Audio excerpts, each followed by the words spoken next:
कविता भाभी हमारी पड़ोस की भाभी है। वह सबको प्यार करती है। जब से उनकी शादी रामू से हुई, तभी से वह हमारे परिवार का हिस्सा बन गई। कविता भाभी जो एक खुशमिजाज महिला है, वह अपने से बड़ों को बहुत सम्मान करती है। कविता का प्यार पाकर रामू तो धन्य हुआ ही, पूरा मोहल्ला उनके प्यार का दीवाना हो गया। कविता भाभी थी ही ऐसी। कविता भाभी को मोहल्ले के लोग जो प्यार करते हैं, उसका कारण जानकर आप हैरान रह जाएंगे।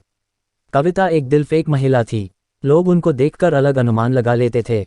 उनकी इसी अदा पर लोग फिदा थे। आखिर वो थी ही ऐसी। रामू एक गांव का सीधा साधा लड़का है। लोग उसको बेवकूफ़ समझते हैं।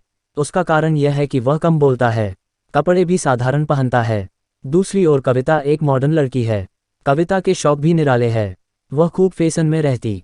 क्रीम पाउडर का वह खूब इस्तेमाल करती। उसकी इसी तरह के स्वभाव के कारण गांव के लोग कुछ उसका गलत मतलब समझने लगे थे। कुछ तो उसको इशारा वगैरह भी करने लगे थे। रामू इन बातों से अनभिज्ञ था, लेकिन कविता एक आधुनिक विचारों वाली महिला थी। वह पढ़ी लिखी थी। वो ये सब समझ गई थी।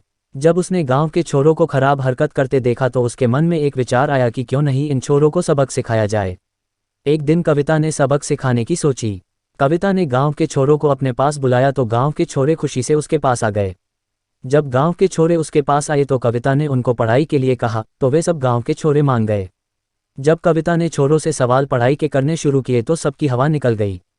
जब कविता गांव के छोरों से सवाल करती और वह उत्तर नहीं दे पाते थे, उत्तर न दे पाने के कारण उनका सिर नीचे लटक जाता था। कविता मस्त होकर उन सबको देखती थी। वह अंदर ही अंदर प्रसन्न होती थी। कविता का बदन बहुत गदराया था। उसकी चाल मस्त थी। रामू उस चाल का दीवाना था, लेकिन कुछ लोगों की नीयत कविता पर खराब थी। उसका इलाज कविता ने तलाश लिया था। आज कविता प्रसन्न थी, क्योंकि उसने गांव के छोरों को जो सबक सिखाया वो एक यादगार बन गया था।